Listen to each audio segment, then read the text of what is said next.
Bell बजाओ और समा की खबर से बाखबर हो जाओ। तो इससे क्या होगा? खबरें हो या रीएनैक्टमेंट या हो सुबह सवेरे के टोटके, समा की खबर चाहिए तो बेल बजाइए।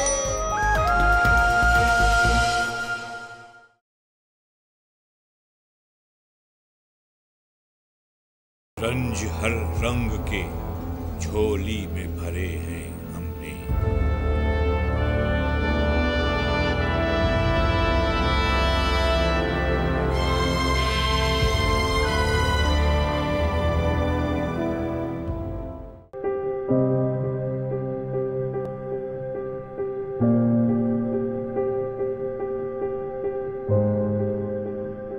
आज के प्रोग्राम मुतासरीन में हम शहीद मोहम्मद शाहिद हुसैन का तज़किरा करेंगे।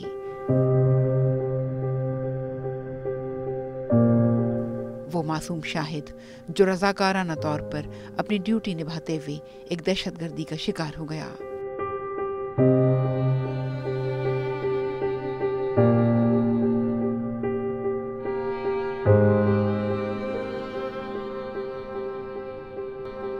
मतलब एक दिन पहले घर से गया था तो उसने मुझे अपने अब्बा को मतलब पैसे दिए, नियाज मजलिस के 8 तारीख को मैं मजलिस करती हूँ, खाने वाले को जो देना है वो आप दे दीजिएगा और बाकी जो खर्चा है वो आप सब ले लीजिए। वो सब इनको दिया और एक्स्ट्रा मुझे 1000 रुपये दिया। बोलने लगा मैं रात को देर से आऊँगा और फिर देर से इसका फ़ोन आया कि मैं नहीं आ सकूँगा, मैं मजलिस में हूँ तो मैं कल शाम को आऊँगा। अब 10 तारीख को मैं आशूर के दिन खारादर गई थी तो खारादर में उसने सिर्फ सलाम दुआ हुई, बाकी बस वो उदास में बहुत था और पता नहीं मेरा मन ऐसा हो रहा था कि मैं इससे दूर नहीं हटूँ।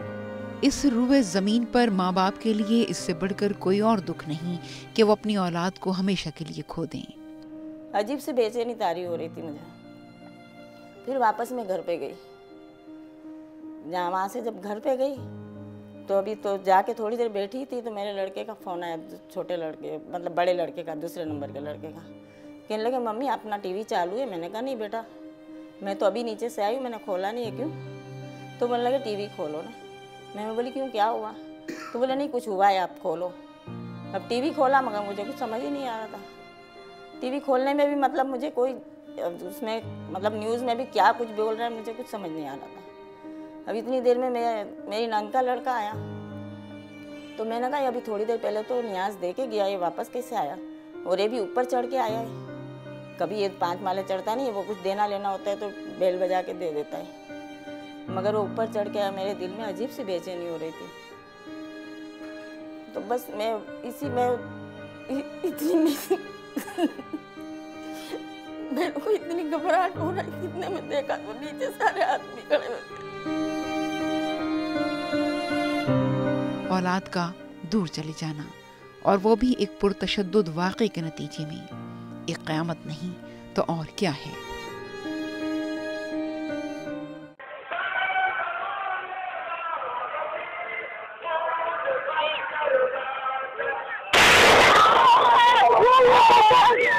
क़यामत से पहले क़यामत के मनाजिर और इसका तज़किरा हमें लोगों की ज़बान से ही सुनने को मिलता है। अगर क़यामत से पहले कोई देखे कि क़यामत का नज़ारा देखा तो मैंने 2009 यौम आशूर के दिन वो क़यामत ख़ैज़ मंज़र देखा मैंने। वो वक्त आज तक मैं भूला नहीं, ना शायद मैं अपने कब्र के अंदर जाने तक, जब तक मेरे जिस्म में जान है, मैं उस मंज़र को कभी नहीं भूल सकता। मैंने बहुत कुछ खोया अपने आँखों के सामने। वो खुशकिस्मत लोग थे कि नापाक अज़ाइम से लड़ते हुए जन्नतुल फिरदौस में डायरेक्ट चले गए। कल क़यामत में वो हमारी भी निजात का आसरा बनेंगे इंशाअल्लाह। और जिन लोगों ने इस वतन की सरजमीन पे नापाक बारूद की आग जलाई, अपने लहू से उन्होंने उन शोलों को बुझाया। अल्लाह ताला उनके दर्जात को बुलंद करे। जो इंसान कभी कोई चीज़ तस्वुर में सोचता भी नहीं है, जिसकी ख्वाहिश भी इंसान के जहन में ना हो, वो हादसा या वो सानिया की सूरत में सामने आ जाए। लेकिन मैं एक स्काउट्स हूँ, मैं एक सोशल वर्कर हूँ, मैं एक पॉलिटिकल वर्कर भी रहा। मेरे आसाब मैंने कंट्रोल में किए, मैंने दोस्तों को हिम्मत दी, आवाज़ें देता रहा मैं लोगों को नाम ले लेके। मोहम्मद शाहिद के साथ कई मासूम अफराद बिला इम्तियाज रंगो नस्ल तारीक राहों में मारे गए। हम ये जानते हैं कि उनका कोई कसूर नहीं था। जितने नुकसानात हुए हैं, जितने भी हमारे मुल्क के अंदर बेगुनाहों को शहीद किया गया, कत्ल किया गया, उसका तदारुक होना चाहिए। ये तदारुक जो है हुकूमती सतह पर तो मुमकिन है, इनफरादी तौर पर मुमकिन नहीं है। इनफरादी तौर पर इसलिए मुमकिन नहीं है, मैं ज़्यादा से ज़्यादा अपने घर का दिफा कर सकूँगा, मैं मोहल्ले का दिफा कर सकूँगा, चंद एक ग्रुप बनाकर, अपने एक टीम बनाकर, लेकिन मैं रियासत को नहीं कर सकता, मैं कंट्री को नहीं कर सकता।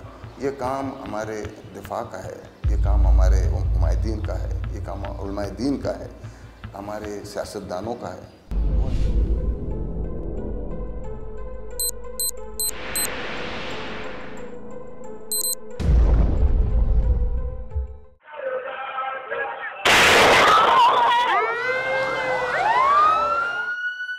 28 दिसंबर 2009 बरोज पीर, जब कराची में एम ए जिना रोड पर यौम आशूर का मरकजी मातमी जुलूस रवां दवां था कि एकदम धमाका हो गया। तफसीलात के मुताबिक जब जुलूस पीर की शाम तकरीबन 4:15 बजे M A Jinnah road lighthouse signal के करीब पहुंचा तो एक बेकरी की तरफ से आने वाली सड़क से आने वाले एक खुदकुश हमला आवर ने जुलूस में दाखिल होने की कोशिश की।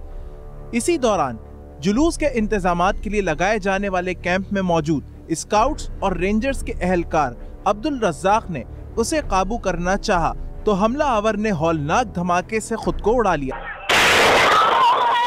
धमाका इस कदर शदीद था कि आसपास की इमारतें लरज उठी और हर तरफ सफेद धुआं फैल गया। जुलूस के शुरका में भगदड़ मच गई। इस धमाके में 60 से ज्यादा अफराद शहीद और 200 से ज्यादा जख्मी हो गए थे। जो दहशतगर्द या बम ब्लास्ट करने वाला या खुदकश बमबार किसी भी जगह जाता है उसको तो तय वो मरना है, तो वो उसके लिए तो कोई चीज़ नहीं है, वो तो अपना टारगेट अचीव करने की कोशिश करता है। तो हम कोशिश करते हैं कि उसको थोड़ा सा अवॉइड करें, लेकिन हम अपने लड़कों को वो चीज़ें सिखाते भी हैं और उनको इस चीज़ के लिए तैयार भी करते हैं। काफ़ी सालों से ये हो रहा था कि हमारे स्काउट न सिर्फ कराची, पूरे पाकिस्तान में काम कर रहे थे, लेकिन इस साल से थोड़ी सी हमने तब्दीली इस अमल में लेके आए और हमने कहा कि जब एक जिम्मेदारी आवाम की तरफ से हमें मिली है और हमें पूरा करना है तो हम अपने बच्चों को क्यों न तरबियत याफ्ता बनाएं। तो पाकिस्तान रेंजर्स सिंध ने हमारे साथ बड़ा भरपूर ताउन किया और उन्होंने हमारे बच्चों को इस हवाले से भरपूर तरबियत दी। मुहर्रम की 9 तारीख थी, रात को निकला भाई, शाम को 10 तारीख को ये मसला हो गया। कारद अहमद था छोटे इमाम भाड़े के पास, उसकी माँ देखने को गई थी, मिलने को गई थी। एक मतवा मिल के आई, दूसरी मतवा नहीं जा सकी, मुलाकात नहीं उसकी। हमको ये बाद में पता चला है, जब हम ताजिया लेके हम नेटी के पुल पर पहुँचे थे तो वहाँ धमाके की आवाज़ आई तो मुझे घबराहट हुई। मैंने दूसरे से मोबाइल लेकर मैं फ़ोन किया, उसको कोई जवाब नहीं आ रहा था। बाद में पता चला कि इस तरीके से मसला हुआ है इसका। घर पे फ़ोन कर रहा था, वो भी अटेंड नहीं हो रहा था। आखिर में पता चला बम ब्लास्ट हो गई है। इनके तीन चार साथी थे, वो भी साथ में हैं। 2 बच्चे तो इलियास को पता है, हमारे रिश्तेदारों का ही है वो। एक लड़का और था अली करके, वो तो बच ही है अभी, लेकिन उसके हाथ पैर काम नहीं कर रहे। हाथ पैर काम नहीं कर रहे। अब वो चीज़ नहीं है उसके, वो ताकत नहीं है जो काम करेगा। भाग दौड़ नहीं कर सकता, कोई ज़्यादा वो नहीं कर सकता। मगर तुम अपना बच्चा दे के देखो ना, मैं तुम्हें देती हूँ पैसे, तुम 5 दिए ना, मैं तुम्हें 10 लाख देती हूँ। अपना बच्चा दे के देखो कैसा दिल से दूर होता है तुम्हारे।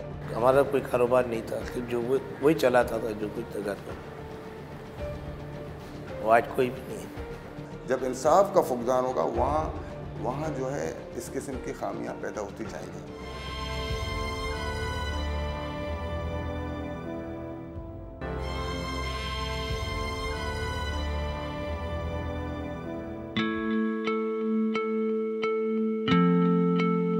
मोहम्मद शाहिद तालिब इल्म होने के साथ साथ एक स्काउट भी था जो लोगों की मदद को आगे बढ़ता था। उस दिन भी वो लाइट हाउस में मौजूद था जब दहशतगर्दों ने आगो खून का वो खेल खेला कि इंसानियत सिसक उठी। स्काउट सिक्योरिटी इदारों की मदद करते हैं, सिक्योरिटी खुद प्रोवाइड नहीं करते क्योंकि हम सिक्योरिटी प्रोवाइडर नहीं हैं। सिक्योरिटी फराहम करना पुलिस का और दीगर इदारों का काम है, कि वो इस मुल्क के आवाम को सिक्योरिटी फराहम करें। हम उन इदारों की मावनत करते हैं, उनके काम को सहल बनाते हैं और उनके शाना बचाना हम खड़े होते हैं। होता यह है कि जब हमारे पुलिस सामने आती है और उसके सामने स्काउट खड़े होते हैं तो अजीब बात यह है कि लोग स्काउट पर ज़्यादा एतमाद करते हैं बनिस्बत पुलिस के। तो वो ये चाहते हैं कि स्काउट हमसे बात करें, स्काउट हमारी तलाशी लें, इसलिए स्काउट जो है वो ऑटोमेटिकली पब्लिक की नज़र में फ्रंट लाइन पे चले जाते हैं। लेकिन जब हम टेक्निकली उन्हें कहीं किसी जगह ड्यूटी पे खड़ा करते हैं तो हम ये कोशिश करते हैं कि वो सेकंड लाइन में ही नज़र आए।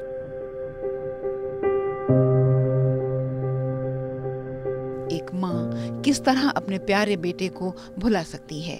माजी का किस्सा और माजी का हिस्सा होने के बावजूद जब इन वाकयात का जिक्र होता है तो लगता है अभी कल ही की तो बात है। कितना फोन लगा रही तो सब बच्चों का लग रहा है, वो एक ही बच्चे का नहीं लग रहा था फोन मेरा। जब काफी देर के बाद लगा तो किसी और ने उठाया। मैंने कहा बेटा ये बच्चा कहाँ है जिसका ये फोन है? तो बोले आप कौन हो? मैंने कहा मैं उसकी माँ हूँ। बेटा ये लड़का किधर है जिसका फोन तुम्हारे पास है? तो बोले आंटी उसकी तबीयत सही नहीं है, उसको हॉस्पिटल लेके गए। फिर मेरी बेटी ने मेरे हाथ से छीन लिया, उसको बताया कि आपका भाई एक्सपायर हो गया है। पहले वो रो रही है। मैंने कहा क्या हुआ? बोलने कि नहीं वो हॉस्पिटल में। फिर मुझे किसी ने बताया नहीं। जब सब आए तो मुझे पता चला कि चला गया दुनिया से।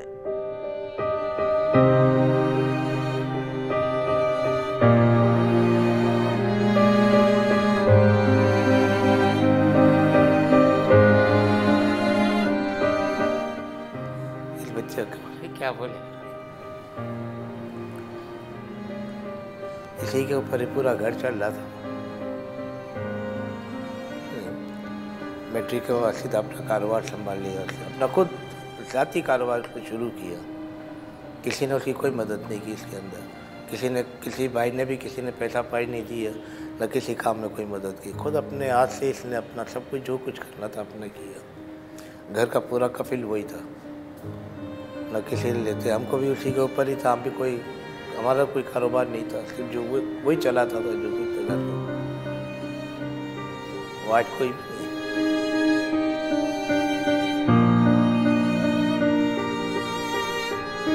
जाएगा सबको हंसा के निकलेगा, वैसे नहीं जाएगा। शाम को आएगा तो वालदा के लिए कुछ ना कुछ लेके आएगा। मोहम्मद शाहिद आज हमेशा की नींद सो रहा है, बल्कि वो अपने उन साथियों के साथ उस मिट्टी में सो रहा है जो उस दिन उनके साथ थे। सच्ची दोस्ती की मिसालें दें तो कैसे दें?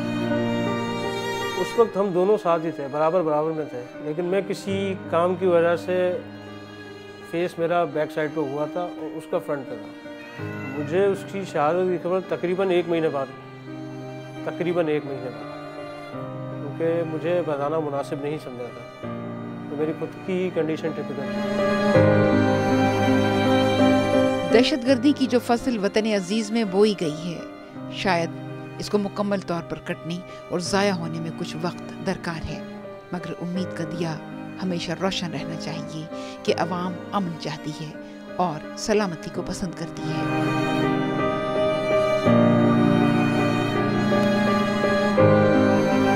कई खुदकुश हमलों में बच्चियां पाई गई हैं। क्यों?